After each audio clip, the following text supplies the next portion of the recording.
All right, and welcome to our first read aloud for our September Bingo Challenge. So, one of your squares on the challenge this month is to read a nonfiction science book and complete a book report on it.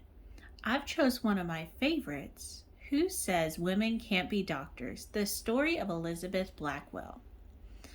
So, doctors do fall under the realm of science because of medical science. So, what doctors do is part of science, especially back in the late 1800s when Elizabeth Blackwell was alive. So, we're going to read her story and then I'm going to walk you through how both pre K and kindergarten can complete a book report.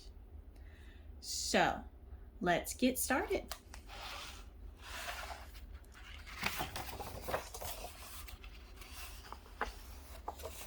Who says Women Can't Be Doctors? The Story of Elizabeth Blackwell.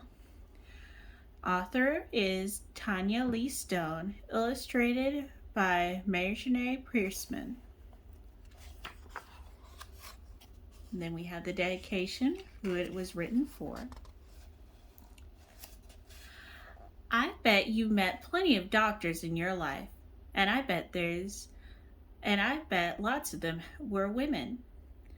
Well, you may find this hard to believe, but there was once a time when girls weren't allowed to become doctors. So you can see a girl being turned away from a hospital because she couldn't be a doctor.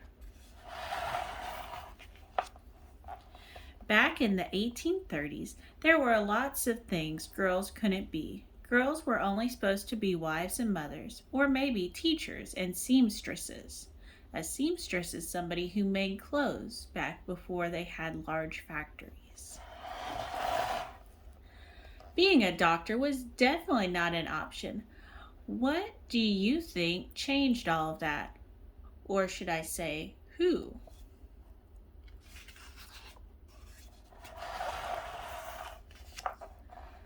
Elizabeth Blackwell, that's who.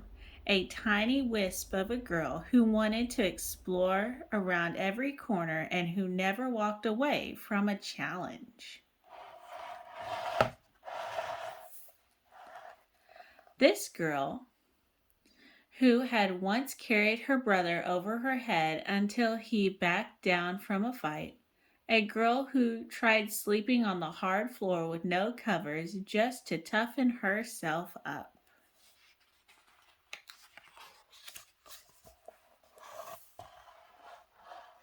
A girl who climbed to the roof and stretched out as far as possible with a spyglass to see what was happening on the other side of town.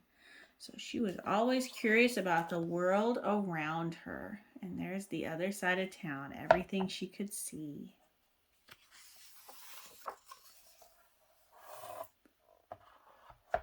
But she hadn't always wanted to be a doctor. Actually, blood made her queasy. One time, her teacher used a bull's eyeball to show some students how eyes worked. Elizabeth was repulsed. Repulsed means that she did not like it at all. And she hadn't always wanted to help the sick. She had no patience for being sick herself. Whenever she felt ill, she simply went outside for a walk. Once, when she was little, she hid in a closet until she felt better. She hated having anyone fuss over her.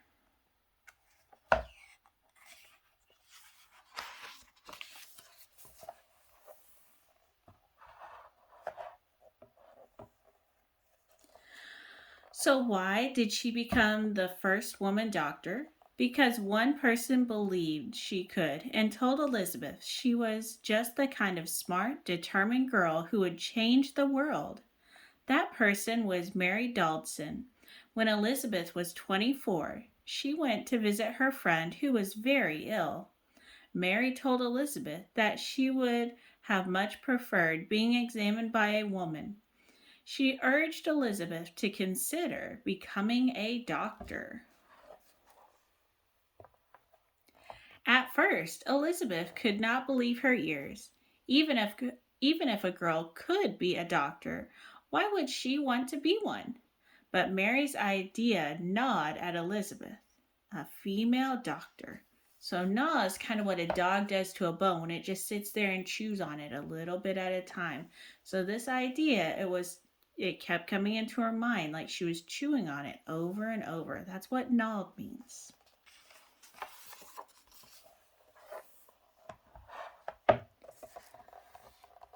Elizabeth thought about the second Elizabeth thought about it the second she got up in the morning.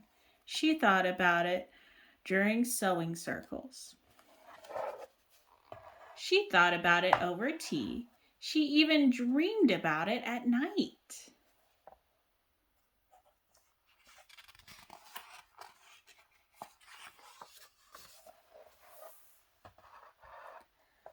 Finally, Elizabeth asked doctors and friends. Some thought it was a good idea, but didn't think there was any way it could be done. Others said it wasn't right. So here's somebody saying women are too weak for such hard work. And then down here we have someone saying women aren't smart enough. And we're going to see how Elizabeth proves both of them wrong. Some people actually laughed at her. They thought she was joking. Elizabeth didn't see anything funny about women becoming doctors. Elizabeth thought it was a fine idea, and her family supported her. She worked as a teacher to earn money and applied to a handful of medical schools, but they all sent back the same answer: no.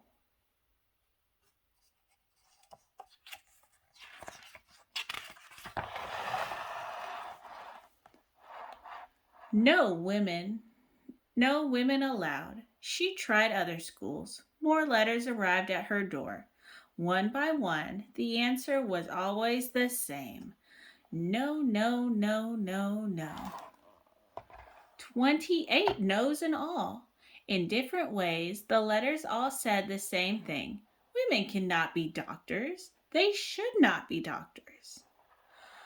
But Elizabeth didn't believe in couldn't or shouldn't. She refused to give up. She was as stubborn as a mule. Quite rightly. One day an envelope arrived from a college. She opened it and everything changed.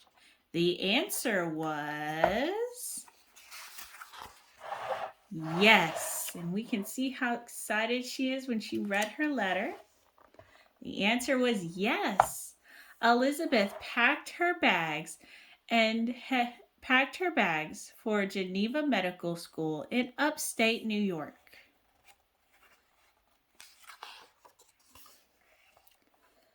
The townsfolk were expecting her. As she walked down the street, some pointed and stared. They whispered to themselves that she must be wicked or crazy. Elizabeth thought that at least the students wanted her there, except they didn't. So she got a yes, but people still don't want her to become a doctor. The teachers had let the students vote on whether or not to allow Elizabeth to come, and the boys figured the school would never really accept a girl, said yes. They planned to turn the whole thing into a big joke, but the joke was on them. And here we have her coming up to the college.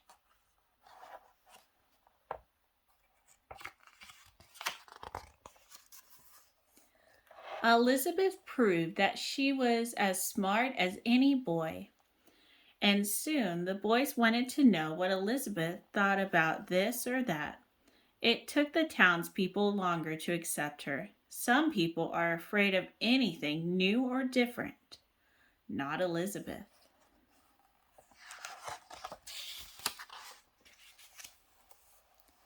On January 23rd, 1849, Elizabeth graduated with the highest grades in the whole class. She had become the first woman doctor in America. Although many people were proud, others were angry. One doctor even wrote, "I hope for the honor of humanity that she will be the last."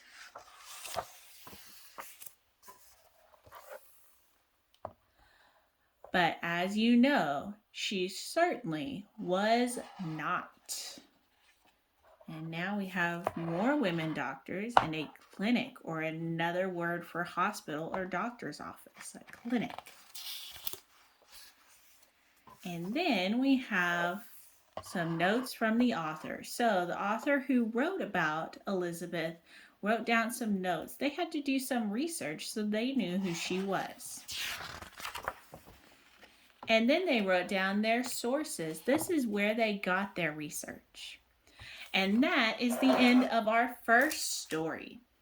So we read this story to write a book review on, to write a scientific book review. So now I'm going to show you how to do that. So I'm going to get some paper. I'm going to show you how first a pre-K'er would do the assignment and then a kindergartner. There's not much difference in between them. So the first and most important thing is, in a book report, we have to only draw what we remember from the book. So we can't draw a puppy because there were no puppies.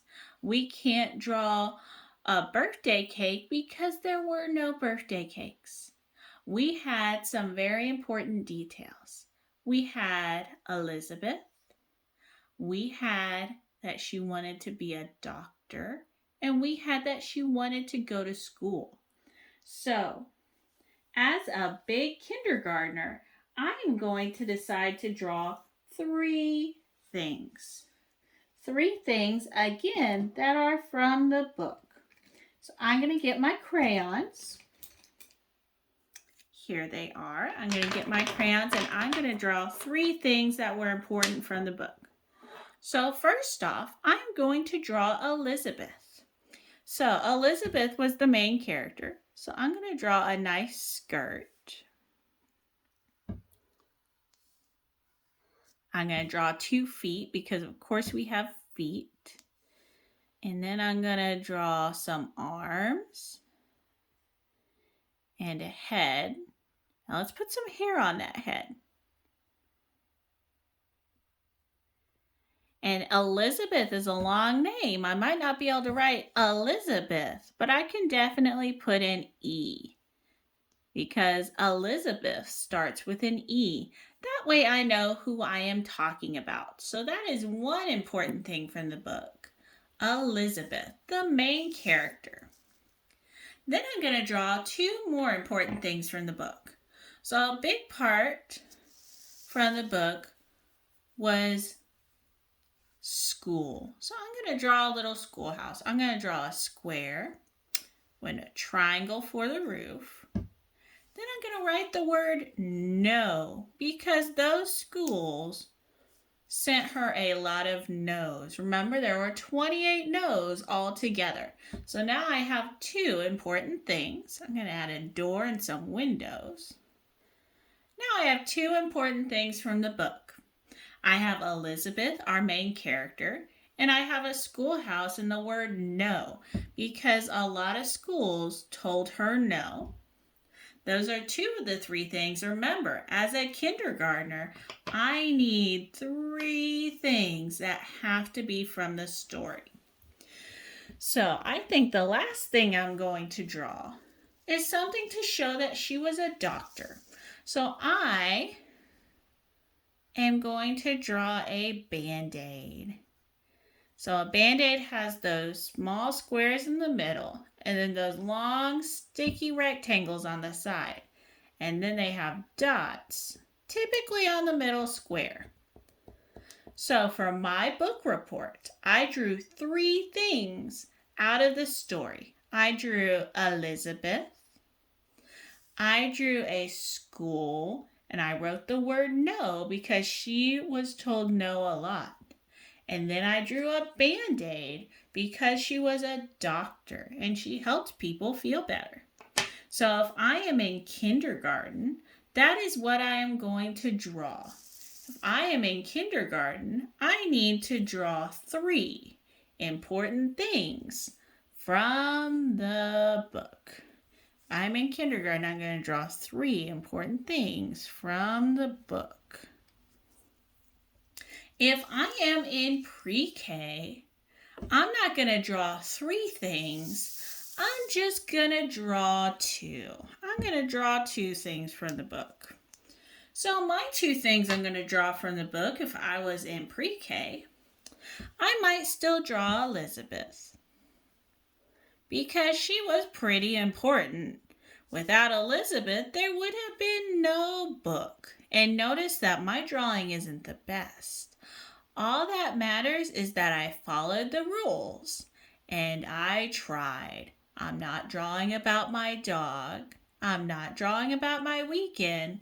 I'm drawing about things that happened in the book.